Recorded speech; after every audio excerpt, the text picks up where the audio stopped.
안녕하세요. 부세 알람의 10분 세금 이야기입니다. 지난 시간에 제가 그 세종시 리니스트라우스 일반공급 다뤄드렸죠. 이번 시간에는 특별공급 내용을 좀 말씀드릴 거고요. 참고로 특별공급 대상자에 해당하시는 분이 그 일반공급 1순위나 이런 자격 조건에 해당해도 중복 신청이 가능하고요. 다른 케이스도 있기 때문에 그건 제가 이 뒷부분에 대해서 말씀드리겠습니다. 그리고 특별공급 신청하신 분이 이제 중복 신청도 가능하시니까 제가 일반 공급에서 다룬 내용들은 그냥 좀 빨리 넘어가도록 하겠습니다. 그 부분은 일반 공급 같이 참고해 주시면 됩니다. 입주자 모집 공고일은 5월 9일이고요. 전매 제한이 있습니다. 일반 공급은 입주자 선정 날부터 소유권 이전 등기일까지고요. 특별 공급 같은 경우는 이전기관, 신혼부부, 다자녀, 노부모 다 포함됩니다. 5년간 전매 제한 기간이 있고요. 2024년 5월 23일까지입니다. 참고하세요. 그리고 이제 공급 개요 보시면은 1-5 생활권 H6블럭이고요. 42층 규모입니다. 그리고 공급 세대는 465세대고 그 중에 특별 공급은 354세대가 공급이 됩니다. 일반 공급에서 좀 내용을 말씀드렸으니까 이거는 일반 공급 내용 참고하시고 요 세대에 관련된 것도 일반 공급에서 다뤄드렸어요. 이번 시간에는 이전기관, 다자녀, 신혼부부, 노부모 부양, 특별 공급 관련된 내용을 다룹니다. 요거는 좀 이렇게 세부적으로 좀 공급 세대가 나눠져 있으니까 이 내용에 참고하시면 될 것 같고요. 분양가 보겠습니다. 분양가는 평균 분양가는 한 1150에서 1200 정도 되고요. 84 타입 34평형 같은 경우는 3억 6천에서 4억 초반 정도 보시면 되고요. 101 타입 한 40평형 같은 경우는 4억 4천에서 한 4억 8,900, 한 4억 9천 선으로 보시면 됩니다. 126 타입 같은 경우는 6억 5천에서 6억 6천, 600 정도, 그리고 168 타입 같은 경우는 8억 후반대로 보시면 될 것 같습니다. 이 부분도 일반 공급 내용에서 다뤄드렸으니까 그쪽 참고하시고, 일단 발코니 확장 금액도 있다. 이 내용도 참고하시기 바랍니다. 공급 위치는 세종시 1-5 생활권 H6블럭에 있습니다. 이 내용도 일반 공급에서 간단히 말씀드렸으니까 참고하시고, 특별 공급 들어가기 전에 일반 공급에서 같이 공통사항 간단하게 말씀드리겠습니다. 공고일은 5월 9일이고요. 전매 제한은 제가 말씀을 드렸고, 그리고 청약 자격은 지역 제한 없습니다. 여기 공급 지역 특성상 지역 제한 없고 만 19세 이상인 분 해당해서 신청이 가능하고요. 이제 기간 추천 같은 경우는 여기서 대상이 아니니까 이 부분은 이제 넘어가겠습니다. 이거는 이미 좀 결정이 되셨을 거예요. 그리고 세종 리니스트라우스 그 이전기관 종사자분들 특별공급 관련해서 제가 뒷부분에 말씀을 드릴 거예요.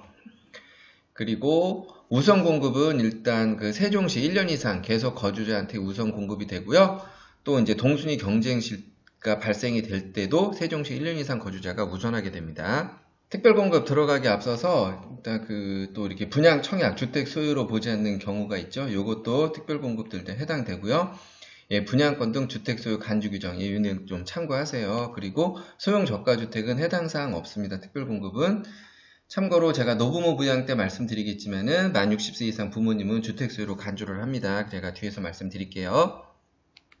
다음으로 특별공급 청약 신청 관련된 내용 알아보겠습니다. 이전기간 종사자나 기간 추천, 신혼부부, 다자녀, 노부모 다 포함하고요. 청약 신청일은 5월 15일입니다. 수요일, 다음 주 수요일이고요. 일반 공급 때도 말씀드렸지만 여기서 이제 유의할 거는 이전기간 종사자분은 아파트 투유에서 하는 게 아니고 여기 한국주택협회 홈페이지에서 하게 돼 있습니다. housing5r.kr로 돼 있네요. 이쪽에서 공인인증서 갖고 신청을 하게 돼 있으니까 이 내용 참고하시고요. 이전기간 종사자 외에 신혼부부, 다자녀, 노부모 부양, 기간 추천에 해당하시는 분들은 비록 국민은행 가입자에 해당된다고 하더라도 아파트 투유에서 청약 신청을 받게 됩니다. 이 내용도 제가 일반 공급 내용에서 좀 어느 정도 말씀드렸으니까 이 부분도 이 정도로 넘어가겠습니다. 먼저 다자녀 가구 특별 공급 말씀드릴게요. 일단 제가 여기 지역 제한이 없다고 그랬죠. 여기서 공고일 기준 지역 제한 없이 일단 신청이 가능하고요. 다자녀 가구 특별 공급 조건은 입주자 공고일 기준으로 만 19세 미만 직계자녀 3명 이상의 태아 포함입니다. 좀 무주택 세대 구성원 조건을 만족하셔야 됩니다. 그리고 청약통장 가입 기간은 6개월 이상 경과되어야 되고요. 지역 면적 예치금 조건 만족하셔야 됩니다. 이 부분은 제가 일반 공급 쪽에 다뤄놨으니까 그 내용 참고하세요. 그리고 여기 지금 무주택 세대 구성원 나왔죠? 예, 이 조건을 만족해야 되거든요. 이거는 세대원이 하든 세대주가 하든 상관이 없습니다. 관련된 내용은 제가 여기 무주택 세대 구성원 다루는 내용이 있으니까 요거 내용 참고하시면 좀 도움이 될 거라고 봅니다. 다음으로 다자녀 가구 특별공급 당첨자 선정은 어떻게 하느냐. 일단 세종시 1년 이상 거주자한테 50%가 먼저 공급이 되고요. 예, 세종시 1년 미만 포함해서 다 기타 지역 전국에 해당되겠죠. 예, 신청하신 분들한테 50%가 공급이 됩니다. 그리고 이 해당 지역에서 이제 동순위 경쟁 시에는 다자녀 특별공급 배정 기준표가 있습니다. 이거는 뭐냐면 미성년 자녀수, 영유아 자녀수, 뭐 무주택 기간, 해당 시도 거주 기간 뭐 이렇게 해서 총 100점 만점이고요. 이 내용은 점수 계산하는 거는 제가 좀 이렇게 좀 해놨으니까 한번 이 내용 참고 한번 하시면 될 것 같습니다. 이렇게 점수를 계산했는데도 일단 점수가 같다 이럴 경우에는 미성년 자녀수가 많은 분한테 먼저 공급이 되고요. 또 자녀수도 같을 경우에는 그 중에서 신청자 중에서 연령이 많은 분한테 공급이 되게 됩니다. 다음으로 노부모부양 특별공급 알아보겠습니다. 노부모부양 특별공급도 일단 지역 제한 없이 조건에 해당하면 신청 가능합니다. 청약 자격도 만족 조건은 입주자 공고일 현재 만 65세 이상의 직계 존속입니다. 배우자의 직계 존속도 포함하고요. 3년 이상 계속 부양하고 있는 무주택, 여기는 세대주 조건으로 청약하셔야 됩니다. 무주택 세대주 조건입니다. 청약 통장 가입 기간 24개월 2년이죠. 경과하고 지역별 면적별 예치금 조건 만족하셔야 되고요. 노부모부양 특별공급은 일반 공급과 같이 과거 5년 이내에 당첨 사실이 없는 세대에 해당이 돼야 되고요. 재단 체험 적용도 받게 됩니다. 여기서도 무주택 세대 구성원 나왔죠? 이 내용은 이 관련된 거는 이 내용 보시면 좀 참고가 되실 거예요. 다음으로 노부모부양 특별공급 당첨자 선정을 어떻게 하느냐. 일단 세종시 1년 이상 거주자한테 50%가 이제 먼저 우선 공급이 되고요. 그리고 세종시 1년 미만 기타 지역 전국에 해당되겠죠. 신청하신 분들한테 50%가 배당이 됩니다. 노부모부양 특별공급 당첨자 선정 관련해서 이제 동순위 경쟁이 될 때는 청약 가점제, 일반 공급에 제가 청약 가점제 해놓은 게 있어요. 청약 가점제를 통해서 점수를 계산하게 됩니다. 무주택 기간, 부양가족 점수, 입주자 저축 가입 기간 점수 총 84점 만점이고요. 이거 관련해서는 제가 여기 내용 해놨으니까 이거는 참고하시면 될 것 같고요. 그리고 앞서서 말씀드렸지만은 주택으로 보지 않는 경우에 해당하는 경우가 있었죠. 그런데 만 60세 이상 직계 존속이 주택을 소유한 경우에는 그 유주택자에 해당을 하고요. 그리고 소형 저가주택 또한 유주택자에 해당합니다. 그리고 청약 가점제 계산할 때는 일반 공급하고 좀 틀린 거는 만 60세 직계 존속이 주택이 있었던 기간이 있으면은 그 기간은 주택이 있었던 기간으로 보게 됩니다. 그렇기 때문에 무주택 기간 점수 산정할 때 일반 공급하고 이 부분이 좀 틀리다. 이 정도로 좀 알고 계시고 점수를 한번 계산하시면 될 것 같습니다. 다음으로 신혼부부 특별공급입니다. 신혼부부 특별공급은 작년에 좀 개정이 돼서 조금 복잡해졌습니다. 이 신혼부부 특별공급 또한 지역이 제한 없습니다. 전국 다 청약이 가능하고요. 조건은 입주자 모집 공고일 기준 혼인기간 7년 이내 무주택 세대 구성원입니다. 혼인기간 7년 이내라는 것은 혼인 신고일 기준이고요. 재연도 포함되게 됩니다. 참고로 작년에 이제 개정됐기 때문에 혼인 신고일 이후에 만약에 주택이 있었다면은 청약 자격이 없어지는데요. 그런데 단서 조항이 하나 있습니다. 만약에 2018년 12월 11일 전에 주택을 처분하고 지금 공고일 기준으로 무주택 기간이 2년이 경과됐다 하면은 2순위 자격으로 청약이 가능합니다.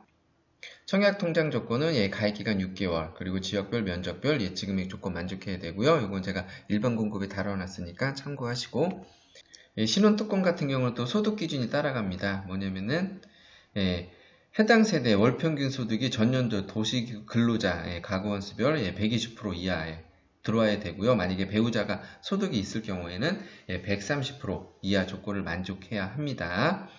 이런 것들을 이제 충족해야지 신혼부부 특별공급 청약 자격 조건에 해당한다고 보시면 되고요.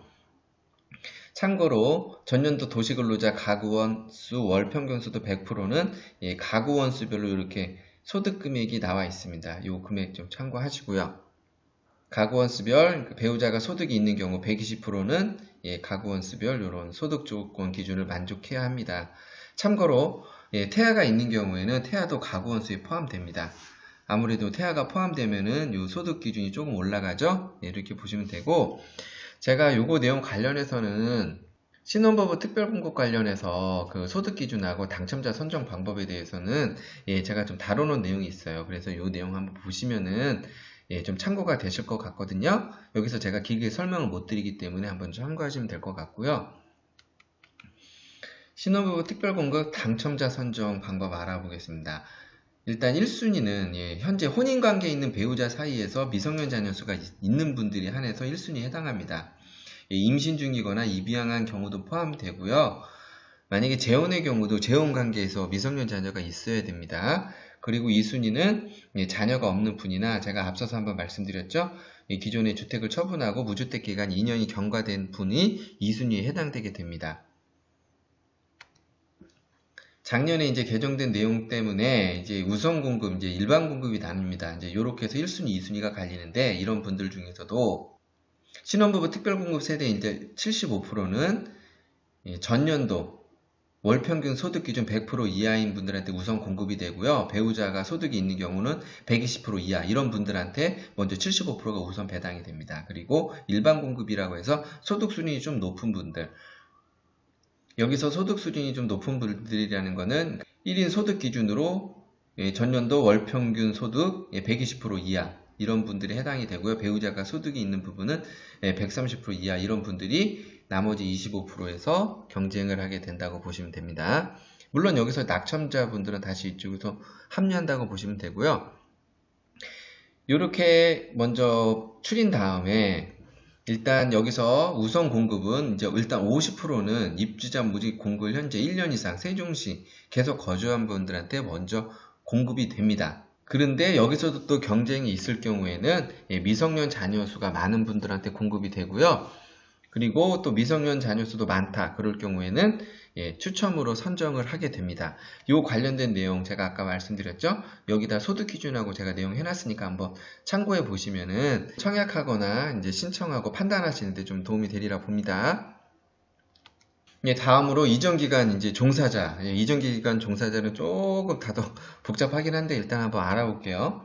행정중심 복합도시, 그중 신설 대상 부서에 신설 대상이 좀 강조를 하고 있어요. 신설 대상 부서에 공무원이나 국책연구기관 종사자 등이 이제 신청할 수 있다는 거고요. 이전하면서 신설 대상이 해당되지 않는 경우에는 조건에 해당되지 않는다고 좀 명시하고 있습니다. 그래서 만약에 이렇게 신청해서 만약에 당첨이 되더라도 일단 계약이 불가하다는 얘기고, 여기서 이제 명단 관리한다는 거는 아마 부적격 처리 그런 명단문으로 이제 관리가 된다는 거 내용으로 보시면 될 것 같고요. 이전 기간 종사자 청약 자격 조건을 한번 보겠습니다. 행정 중심 도시 예정 지역으로 이전하거나 예정 지역에 설치되는 국가기관, 지방단체단체, 학교도 포함되네요. 여기 이제 학교 등의 그러니까 종사자로 이게 교사님들도 되겠죠. 행정중심복합도시 건설청에서 인정한 해당 기관에서 주택특별공급 대상자 확인서를 이제 발급받을 수 있는 분으로 좀 한정을 하고 있습니다. 여기서 얘기하는 주택특별공급 대상자는요, 입주자 공고일 및 계약일 현재 주택특별공급 대상기관에 근무하는 자에 한하고 있고요. 청약주택의 입주일이라는 건 이번에 그 세종 린 스트라우스를 얘기하는 거고요. 입주일 2022년 11월이 지금 예정이 돼 있는데, 이 이전에 퇴직 예정이거나 임기제 공무원 등 계약직 종사자로서요. 입주일 이전에 계약기간이 만료되는 경우에는 주택특별공급 대상자 확인서를 발급받을 수 없다고 하니까 요거는 좀 확인을 하실 필요가 있겠네요. 다음으로 청약 자격 요건 보겠습니다. 요건 좀 잘 보셔야 될 것 같아요. 요건 뭐냐면요, 이제 제가 얘기하는 이런 분들은 특별공급 대상자에서 제외가 된다는 겁니다. 특별공급 대상인 종사자, 이거는 이제 신청하시는 분을 말하죠. 그 신청하시는 분하고 이제 그 분과 그 세대에 속한 자, 이런 분들 다 포함하고요. 그리고 만약에 배우자가 있는 경우에는 같은 주민등록상에 등재되어 있지 않더라도 배우자와 동일한 세대를 구성하고 있는 모든 분들이 해당합니다. 이런 분들이 세종시, 세종특별자치시의 주택을 소유하고 있는 경우는 청약 자격 조건에 해당이 안 된다는 얘기고요. 행정중심 복합도시 예정지역에서 일반 공급 등으로 당첨된 사실이 있는 경우도 청약 자격 조건에 해당되지 않는다는 겁니다. 그러니까 이런 분들이 다 같은 세대에 있는 분들이 이런 경우에 해당하면 청약 자격 조건에 해당이 안 된다는 거예요. 그리고 이렇게 세대를 구성하는 분 중에 재당첨 제한이 있는 경우도 청약 자격 조건에 해당되지 않는다는 겁니다. 이 판단 기준은 언제로 한다? 입주자 공고일 기준으로 한다는 거고요. 그리고 뭐 이렇게 좀 당첨이 되고 지정 기간에 계약을 못 하지 않더라도 특별 공급 1회를 이제 사용한 것으로 이제 간주한다는 거고요. 예, 다음에 그럼 특별 공급을 이제 받을 수 없다. 예, 그 내용을 얘기하는 거고. 우선 공급 내용이 또 있습니다. 그 전체 공급 세대에서의 50%를 이제 우선 배정하게 되죠. 이전기간 종사자한테. 그리고 기업 연구기간, 뭐 이렇게 의료기관이라고 명시하고 있고요. 이 부분에 해당할 경우에는 특별공급 청약일 2일 전까지, 2일입니다. 2일 전까지 특별공급 대상자 명단을 행복청장에게 제출해야 한다고 하니까 요거 꼭 참고하시고요. 이전기간 종사자, 당첨자 선정 방법을 한번 보겠습니다. 일단 경쟁이 있을 경우에는요, 일단 전산 추첨을 통해서 일단 한다는 얘기고요. 예비 입주자 같은 경우는 특별공급 대상 세대수의 40%를 예비 입주자로 일단 뽑습니다.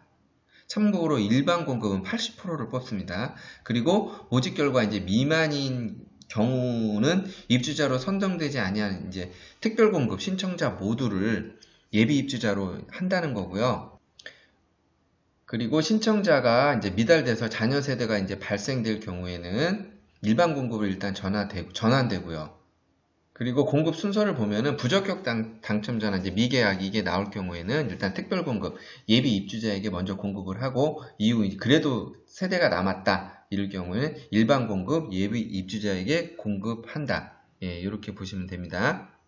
다음으로 당첨자 발표를 보겠습니다. 예, 청약 접수는 제가 앞서서 말씀드렸죠. 내용 그거 참고하시면 되고 당첨자 발표일은 2019년 5월 23일이고요. 서류 제출은 당첨되신 분들은 5월 24일부터 5월 28일까지 서류 제출하고 심사를 받게 되고요. 계약 체결은 2019년 6월 3일부터 6월 5일까지 하게 됩니다. 이 내용 참고하시고 다음 주에 특별 공급 1순위 청약이 있고요. 그 다음 주에 당첨자 발표 그리고 6월 초에 계약을 하게 됩니다. 견본주택은 세종시 대평동 264-1번지고요. 제가 뭐 일반 공급에서도 뭐 말씀드렸으니까 이 정도로 넘어가겠습니다. 위치는 여기니까 한번 참고하세요. 그리고 일반 공급에서 중도금 대출 말씀드렸는데요. 일단 분양가가 9억 이하이기 때문에 중도금 대출은 제가 볼 때는 투기 과열 지역이기 때문에 40% 정도는 될 수 있어요. 그런데 이게 다 되느냐? 근데 개인의 이제 신용이나 여러 가지 대출 유무, 뭐 분양권 소유 여부 등에 따라서 대출 비율이 이제 축소되거나 대출이 좀 나오지 않을 수도 있다. 이 얘기를 지금 얘기하는 거고요. 확인이 안 될 경우엔 제가 여기 LTV나 DTI 이런 걸 좀 설명을 드렸고 뒷부분에 계략적으로 어떻게 좀 계산이 될지 이걸 좀 예상을 해놨어요. 그러니까 이거를 한번 보시고 어느 정도 대출 가능성 여부를 한번 판단해 보시기 바랍니다. 물론 100% 맞지는 않을 수 있겠지만은 비슷한 수준으로 아마 좀 될 거라고 봅니다. 다음으로 이제 중복 청약 관련된 내용 말씀드릴게요. 일단 첫 번째로 중복 청약을 할 수 있는 경우는 특별 공급에서 하신 분이 만약에 일반 공급 제가 내용 해놨어요. 거기에 또 1순위 조건을 만족하시면은 특별 공급도 신청하고 일반 공급도 신청하고 이렇게 신청이 가능합니다. 두 개 모두 당첨될 때는 특별 공급이 우선하게 되고요. 여기서 또 말한 이제 또 다른 경우가 있습니다. 이건 뭐냐면은 만약에 이렇게 세대원 자격으로 청약을 하고 이제 배우자가 만약에 세대주일 경우 분리된 배우자도 포함하고요. 이 배우자가 일반 공급 1순위 뭐 자격을 갖추어서 일반 공급을 이렇게 또 이렇게 신청할 경우에 만약에 이렇게 했는데 두 개가 모두 당첨이 됐다. 그럴 경우에는 특별 공급 하나만 당첨을 인정한다는 거고요. 일반 공급 이제 당첨 배우자는 일단 부적격 처리를 한다는 내용입니다. 특별 공급 관련된 내용은 여기까지고요. 어떻게 좀 도움이 되셨다면은 좋아요, 구독 부탁드리고요. 아울러서 제 영상 보시고 청약하신 모든 분들 좋은 결과가 있었으면 합니다. 부세알람의 10분 세금 이야기였습니다.